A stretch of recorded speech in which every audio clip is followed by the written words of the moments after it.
Moço, eu juro por tudo que é mais sagrado, o que eu vi naquela casa me tirou o sono e a paz. A gente era novo na região, recém-chegado para tentar a vida na roça, longe da bagunça da cidade grande. Mas aqui, o silêncio não era de paz, era de coisa que se esconde, sabe? A gente alugou aquela casinha antiga, bem isolada, meio metro de poeira nas janelas e mato crescendo onde não devia. Parecia um achado, o preço estava bom demais para a vista que tinha. Mas logo o povo da vila começou com as esquisitices. Eles olhavam para a nossa casa e faziam o sinal da cruz. Diziam que a família que morou ali antes sumiu, simplesmente evaporou na noite e que a vizinhança nunca envelhecia. Eu e minha mulher, a Maria, rimos disso no começo. Achei que era lenda caipira para assustar forasteiro, mas a gente começou a prestar atenção. O velho Elias, que vinha buscar lenha, parecia ter a mesma cara de 20 anos atrás, segundo os poucos vizinhos que se atreviam a falar. A pele esticada, os olhos, estranhamente jovens. E tinha o cheiro. Ah, o cheiro. Não era cheiro de podre comum, era ferro misturado com bicho morto e terra revirada. Vinha do poço seco lá no fundo do quintal. Eu tampei ele com tábuas grossas, mas o fedor só aumentava, principalmente nas noites de lua cheia, parecendo que a terra respirava uma exalação do inferno. Uma noite, não aguentando mais aquele miasma sufocante que entrava pelas frestas das janelas, eu peguei a enxada e falei para Maria: eu vou cavar até achar o que está fazendo esse cheiro miserável. Eu precisava saber o que estava embaixo, o mistério da longevidade estranha deles, o cheiro e aquele silêncio de morte que cobria o terreno como um cobertor pesado. Tudo estava ligado àquele poço. Maria tentou me impedir, disse que era obra do demo, mas minha curiosidade, ou talvez minha coragem estúpida, era maior. Na primeira enxadada, o som foi oco. Na segunda, a pá bateu em algo duro, que não era pedra, era madeira velha, e envolta nela um tecido grosso e escuro. O cheiro subiu com força, e não era só de decomposição. Era algo lupino, selvagem, com um toque metálico e rançoso. Meus braços começaram a tremer. Se eles não envelheciam, e se o segredo da juventude deles estava enterrado ali, debaixo daquele chão, o que diabos eu estava prestes a desenterrar? A sensação de ser observado aumentou, e eu senti um arrepio frio descendo a espinha, sabendo que os antigos moradores não tinham ido embora, apenas estavam esperando. A pergunta que não me cala é: o que você faria se encontrasse algo que desafia a lei da vida na sua própria casa? Já sentiu o terror de saber que o passado de um lugar não está morto, mas apenas esperando para te devorar? Me conta aí nos comentários qual foi a coisa mais bizarra que você já desenterrou, seja em sentido literal ou figurado, e se você teria coragem de continuar cavando. A pá raspou novamente, e o som oco se repetiu, desta vez quebrando a fina camada de madeira podre que eu havia atingido. O cheiro, antes um mero incômodo, transformou-se em uma agressão química, forçando-me a recuar e tossir, cuspindo a terra misturada com a saliva amarga que subiu pela garganta. Maria gritava da varanda, pedindo para eu parar, mas a curiosidade tinha se transformado em um imperativo urgente, uma necessidade de rasgar o véu daquele segredo nojento. Eu puxei a tábua de madeira, que estava disposta como uma tampa improvisada e mal feita, e o que vi abaixo não era terra, era areia movediça, compactada, mas que cedia com facilidade. Dentro dessa cova rasa, escura e úmida, havia restos de tecido que pareciam ter sido usados para embrulhar algo com pressa. Eram panos grossos, sujos de algo que parecia graxa, mas que tinha a cor enferrujada de sangue seco. Eu usei a enxada como alavanca e comecei a remover a areia.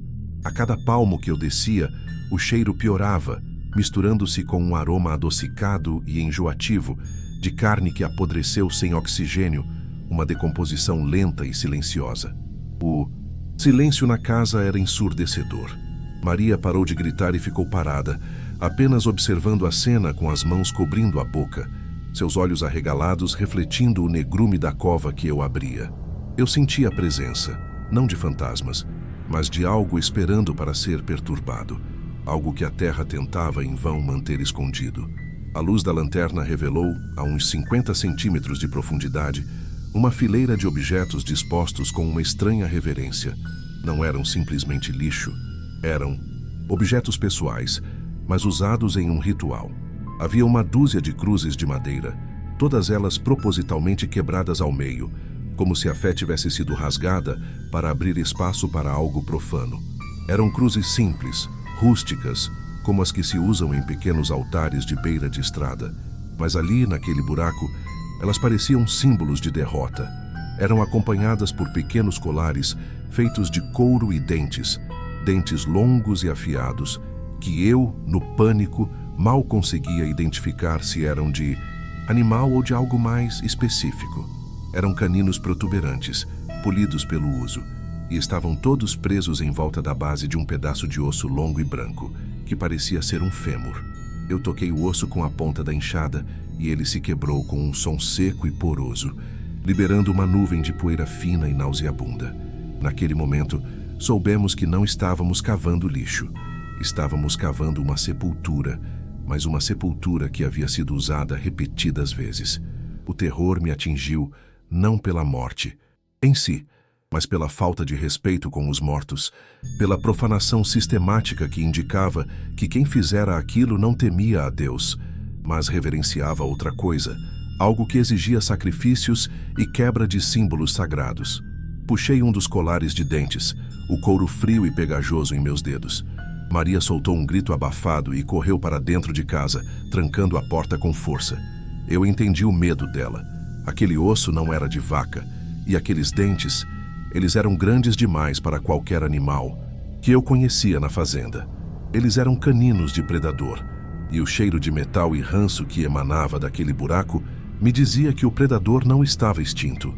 Estava apenas escondido, esperando que alguém fosse curioso o suficiente para desenterrar seus segredos. Eu olhei para a casa, estava escuro. O que o povo dizia? Que a família nunca envelhecia? Aquela longevidade tinha um preço, e o pagamento estava ali, enterrado em pedaços e envolto em colares de dentes. Eu estava com o coração na boca, a adrenalina pulsando em minhas têmporas, mas eu não conseguia parar. Eu tinha que descer mais. A lanterna tremeu em minhas mãos enquanto eu descia mais. A areia era fácil de remover agora, e o buraco estava ficando fundo, mais de 1,5 metros. Eu estava exausto, não só pelo trabalho físico, mas pelo peso da descoberta. Eu sabia que havia cruzado uma linha, que tinha invadido um território sagrado para eles, o território da sua maldição ou bênção macabra. Foi quando a pá resvalou em algo maior, algo que emitia um som de porcelana batendo em metal. Era uma caixa, não uma caixa de madeira comum, mas um baú pequeno, de ferro fundido, pesado e incrustado de sujeira e barro antigo. Eu tive que usar a força de todo o meu corpo, apoiando o joelho na lateral da cova, para puxar o baú para fora. Ele era pesado demais. O metal estava frio, e um frio que parecia vir de dentro, um frio antinatural que desafiava a temperatura morna da noite de verão. No topo do baú havia um cadeado, enferrujado, mas curiosamente intacto, como se tivesse sido colocado ali recentemente. Eu peguei a enxada e tentei forçá-lo, mas o ferro era resiliente. Foi então que percebi algo mais aterrorizante. A tampa do baú não estava perfeitamente selada. Havia uma pequena fresta na lateral, e daquela fresta o cheiro veio ainda mais forte, mais concentrado, uma mistura de enxofre e almíscar, o cheiro de um animal selvagem em fúria. Eu enfiei a lâmina de uma faca de caça que eu sempre levava no cinto na fresta e forcei. O metal gemeu em protesto e o cadeado se estraçalhou com um estalo alto, ecoando no silêncio da fazenda. A tampa abriu com um guincho metálico e o terror se materializou. Dentro do baú não havia ouro, nem joias, nem documentos. Havia mais ossos. Mas não eram ossos dispostos. Eram ossos compactados, como se tivessem sido forçados para caber ali, misturados com terra e fragmentos de pelo escuro, grosso e duro. Eram costelas, vértebras e o que parecia ser um crânio, pequeno, mas com uma mandíbula desproporcionalmente grande. Eram ossos que indicavam uma transição incompleta, um corpo que havia morrido no meio de uma metamorfose bestial. No centro de toda aquela ossada repousava um diário. Estava envolto em couro de animal e as páginas estavam manchadas de marrom escuro, secas e quebradiças. Eu mal conseguia respirar, mas a adrenalina me impedia de desmaiar. Eu peguei o diário, ignorando o fedor que impregnava minhas mãos. A caligrafia era elegante, mas nervosa, escrita com uma caneta tinteiro antiga. A data na primeira página era de mais de 100 anos atrás. O título: Os ritos da lua nova e a busca pela imortalidade terrena. A primeira frase me fez gelar o sangue. Para manter a juventude, devemos alimentar a coisa e o preço é a carne e a alma. Eu folheei as páginas freneticamente, lendo sobre rituais, sobre o abandono da humanidade em troca da força e da longevidade lupina. Eles não envelheciam, porque a cada ciclo lunar eles se transformavam. E a transformação era um reset biológico, uma fuga da morte. O terror se tornou conhecimento, e o conhecimento mais paralisante que o próprio medo. Eu estava lendo o manual de uma família de lobisomens. Naquele instante, um galho seco estalou na mata, a uns 200 metros. Não era vento, não era bicho pequeno, era peso. Era movimento deliberado. Eu levantei a cabeça e o cheiro de mato molhado e suor frio me envolveu. Lá, na beira da cerca, parado, como uma estátua de sombra, estava um homem. Alto, ombros largos, mas a cabeça ligeiramente inclinada, observando a cova e o baú aberto. Era o Elias, ou o que parecia ser Elias. Seu rosto estava inexpressivo, mas seus olhos brilhavam com um fulgor dourado na escuridão. Eles sabiam que eu estava ali. Eles sabiam que eu havia encontrado o segredo de sua existência profana. O Elias deu um passo à frente, e o silêncio se quebrou com o ranger de seus sapatos na terra batida. A distância entre nós era grande, mas a sensação era de que ele estava a apenas um palmo de distância, analisando-me como um predador avalia sua presa. O diário ainda estava aberto em minhas mãos, e a luz da lanterna revelava as palavras desesperadas sobre a dor da primeira transformação, o desejo incontrolável de sangue e a necessidade de enterrar os restos de suas vítimas para esconder os sinais da besta que eles se tornavam. Elias não falou. Apenas manteve aquele olhar fixo, dourado e vazio. Eu sabia que gritar era inútil. A fazenda era isolada demais. Eu tinha que fingir calma, ganhar tempo. Minhas pernas estavam presas no barro da cova. Eu estava vulnerável, encurralado pelo chão que eu mesmo havia cavado. Eu larguei o diário no baú, tentando dar a entender que eu não havia entendido a totalidade da revelação. Perdi o caminho, eu murmurei, a voz falhando, tentando soar como um bêbado ou um sonâmbulo, uma desculpa patética para estar cavando no meio da noite. O Elias não respondeu com palavras, mas com um som gutural, um rosnado baixo, quase um zumbido, que vibrou no ar e atingiu meu peito como um soco. Ele não era mais um homem. Era um guardião e o cheiro de animal selvagem era inconfundível agora. Não vinha apenas da terra, vinha dele. Eu me arrastei para fora da cova, pegando a enxada. O metal frio me deu uma falsa sensação de segurança. "O que você quer, Elias?" eu perguntei, tentando manter a voz firme, mas ela saiu como um sussurro de desespero. Ele finalmente se moveu, não correndo, mas deslizando, em passos longos e rápidos que desafiavam a gravidade e a idade que ele supostamente tinha. Em segundos, a distância se reduziu pela metade. Eu percebi que a forma como ele se movia era não humana, os ombros largos parecendo tensos, prontos para o salto. Eu agarrei o diário novamente, sabendo que se eu ia morrer, eu levaria a prova comigo. Eu corri para a casa, mas Elias já estava muito perto. Eu consegui abrir a porta e entrar, batendo-a e girando o trinco. Maria estava chorando, encolhida no canto, cobrindo os ouvidos. "Eles vieram. Eles estão aqui!" Ela soluçava. Pela janela embaçada, eu vi Elias parado na soleira da porta, apenas me observando, sem fazer força para entrar. Ele estava esperando, estava nos caçando. Lendo o diário sob a fraca luz de uma vela, eu descobri mais sobre o ritual. O ciclo de longevidade dependia de uma oferenda ao solo, a cada lua cheia, a fim de manter a forma humana pelo máximo de tempo possível. E a lua estava cheia. Eu podia senti-la, uma pressão prateada e silenciosa que entrava pela janela prometendo transformação e sangue.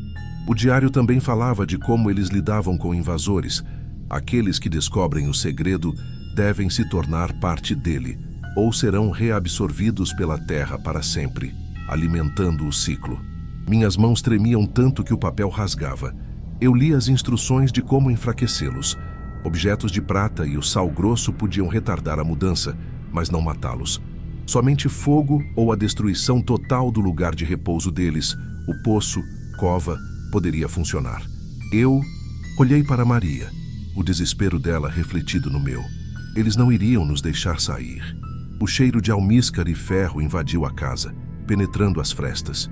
Eles estavam ao redor, esperando a noite avançar. De repente, um som estridente.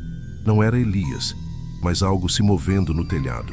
Eu olhei para cima e ouvi o arrastar de garras longas no zinco, e então um rasgo violento no forro de madeira. Eles não esperariam mais. O teto se estraçalhou, e uma chuva de poeira, pedaços de madeira podre e fezes de morcego caiu sobre nós. O buraco no forro era grande, e a silhueta que se formou ali era grotesca e impossível. Não era Elias, era uma criatura. Tinha a massa corporal de 2 homens, coberta por um pelo negro e emaranhado que parecia absorver a pouca luz da vela. As patas dianteiras estavam apoiadas na viga, e as garras longas e curvadas brilhavam com um reflexo úmido. O cheiro era insuportável, o odor de carne crua e suor de animal. Foi um terror imediato e visceral que me fez soltar um grito primitivo. Eu agarrei Maria pelo braço e a arrastei para o único quarto com uma porta de madeira mais espessa. A criatura soltou um rugido, um som de puro ódio e fome que parecia rasgar o ar e penetrar meus ossos. O som da transformação era assustador. A quebra de ossos, o alongamento da carne, o rasgar das roupas que não conseguiam mais conter a monstruosidade crescente. Eu tranquei a porta, mas sabia que era inútil. A madeira tremia com a força dos golpes que a criatura dava. Eu precisava de uma arma.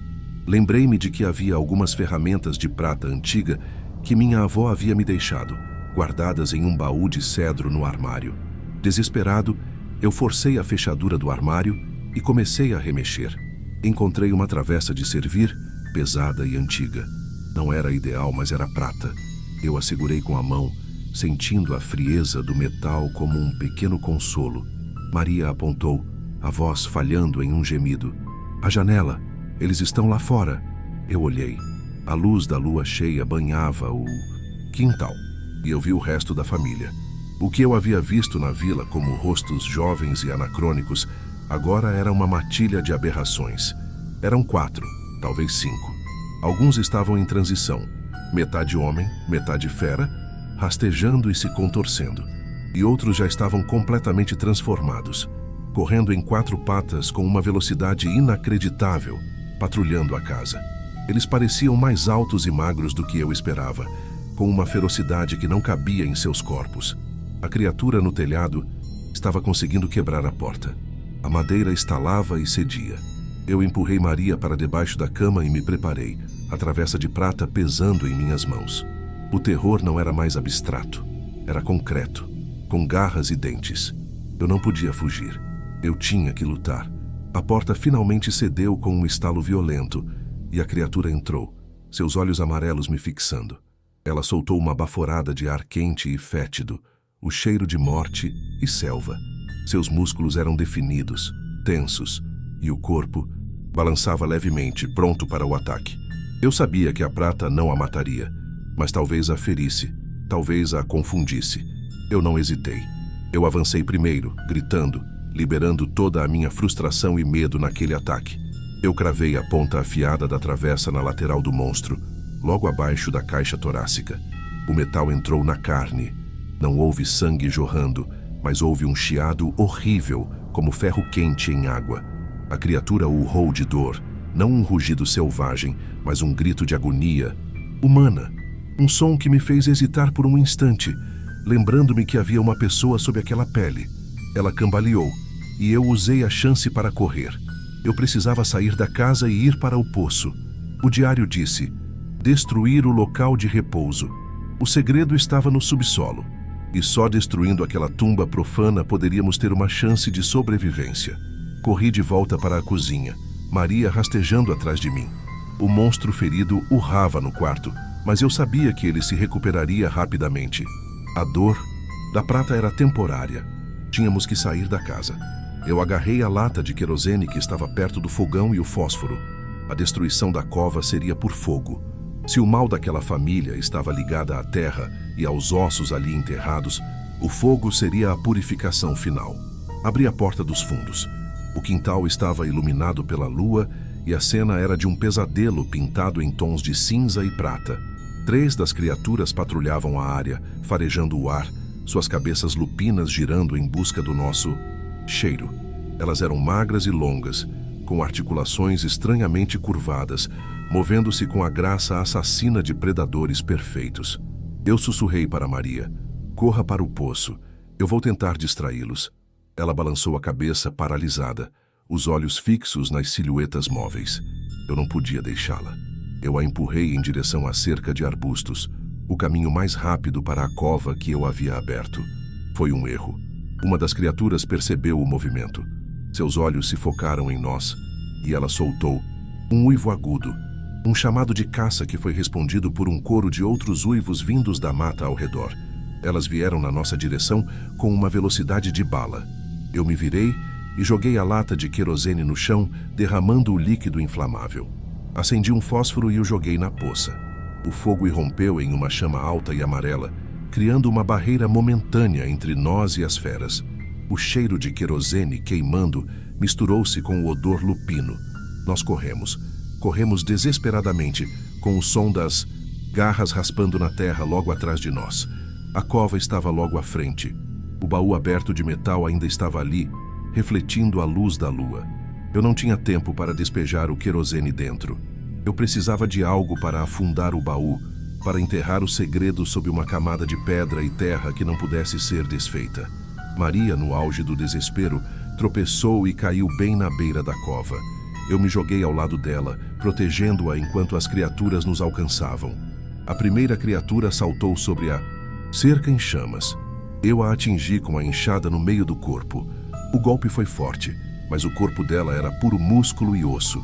O impacto apenas a atrasou e ela caiu rolando, soltando mais um urro. Outras 2 estavam logo atrás, prontas para pular sobre nós. Eu peguei a última arma que eu tinha, uma sacola de sal grosso que Maria usava para temperar carne. O diário mencionava que o sal os feria. Eu joguei um punhado no rosto da criatura mais próxima.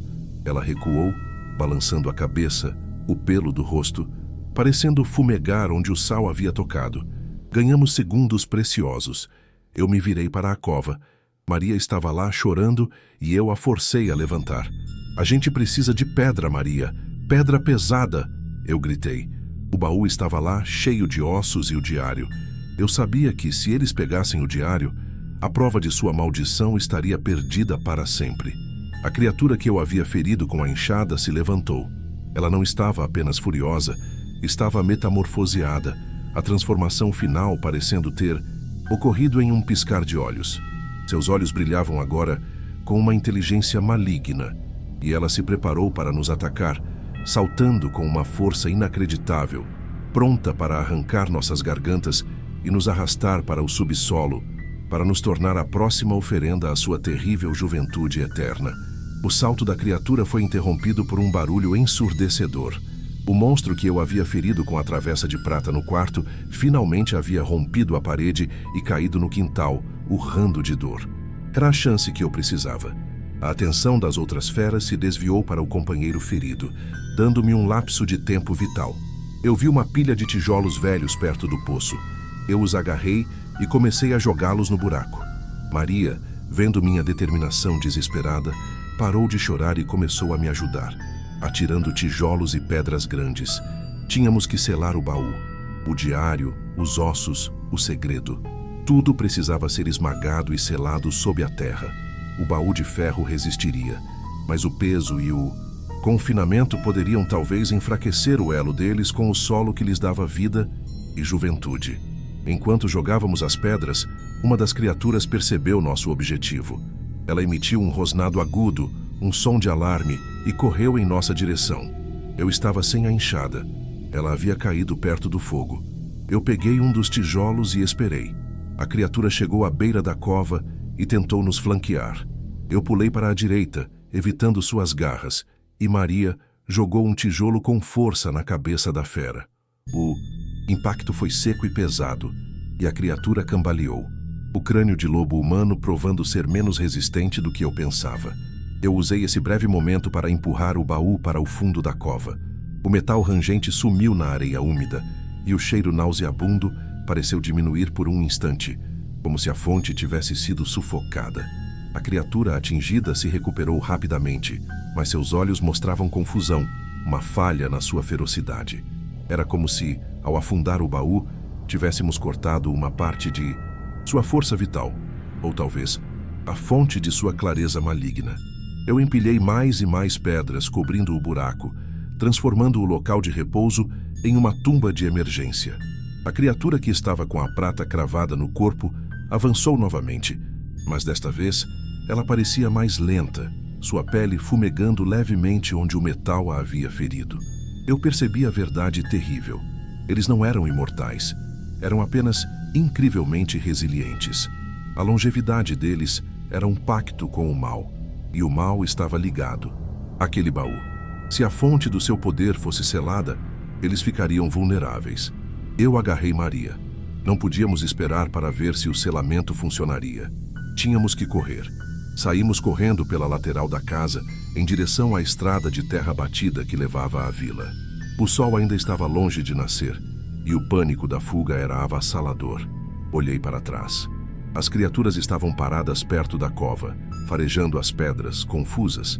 Elas não nos perseguiam mais com a mesma fúria implacável, mas com uma raiva contida, uma frustração bestial. Elas tinham perdido algo importante. Corremos pela mata escura, ouvindo os galhos se quebrando e os uivos de frustração da família atrás de nós. A fuga não era a vitória, era apenas uma pausa. Eu sabia que eles não nos esqueceriam. Eu sabia que Elias e sua família, jovens eternos e sedentos, viriam atrás de nós. O diário estava lá, enterrado com o resto de suas vítimas. Mas o cheiro, o medo, a imagem daqueles olhos dourados me seguiriam para sempre. Saímos da fazenda, mas o horror nos acompanhava. A longevidade deles não era um mito, era uma maldição, e agora nós éramos os únicos sobreviventes a saber disso. Nós corremos até o sol raiar, até sentirmos o calor fraco da manhã limpando o ar denso da noite. Quando chegamos à vila, mal conseguíamos falar. Contamos nossa história, claro, a história de lobisomens e ossos enterrados, e de uma família que vendia a alma pela juventude. O povo nos olhou com compaixão e um terror silencioso. Eles já sabiam. Não era lenda, era aviso. Eles nos deram roupas limpas, nos alimentaram e nos deixaram seguir nosso caminho sem perguntar mais nada. Sabiam que tínhamos visto o inferno e voltado. Abandonamos tudo na fazenda. A mudança, o dinheiro que tínhamos investido, a vida que queríamos construir. Tudo ficou para trás, corroído pelo cheiro de decomposição e pelo medo de sermos alcançados. Eu sei que selar a cova não os matou. A prata e o sal apenas os feriram e os atrasaram. O que fizemos foi interromper o ciclo deles, cortar temporariamente a fonte de sua força e o elo com o passado que os mantinha nesse estado de pseudo-imortalidade. Mas eles ainda estão lá. Eles ainda estão caçando. Eu e Maria nos mudamos para longe, para uma cidade onde as luzes da rua e o barulho das pessoas abafam o silêncio da noite. Mas a cada lua cheia, eu acordo suado, ouvindo o som de garras arranhando o asfalto. E o cheiro, o cheiro de ferro e almíscar nunca sai das minhas narinas. Por mais que eu esfregue, o terror não está mais no quintal, está dentro de mim. O maior horror não foi descobrir que existiam lobisomens, foi descobrir que a imortalidade deles era mantida por um ciclo de morte. Eles não eram monstros que nasceram, mas pessoas que escolheram se tornar monstros, desenterrando e enterrando repetidamente o mal para se manterem jovens. A cada pessoa que sumia naquelas terras, o segredo deles era renovado. Eles sabiam que tínhamos sobrevivido, e eles sabem onde estamos. O Elias e sua família não envelhecem, e eles têm todo o tempo do mundo. Eu olho para Maria e ela está cinzenta de medo. A alma dela ficou presa naquele buraco. Nós fugimos da terra, mas não fugimos da maldição. Às vezes, no meio da noite, eu juro que ouço um uivo distante. Não um uivo de fome, mas um uivo de paciência, a promessa de que eles virão nos buscar, para que nos tornemos parte da próxima oferenda, para que a juventude macabra da família do lobisomem seja mantida para sempre. Eu não durmo mais. Eu apenas espero, sabendo que um dia eles virão cavar por mim. E quando isso acontecer, não haverá tijolos nem sal, apenas a transformação e o silêncio eterno. O segredo deles está selado, mas a caçada continua. Meu medo é o que me mantém vivo, por enquanto. Mas o medo tem cheiro, e o cheiro deles está cada vez mais perto.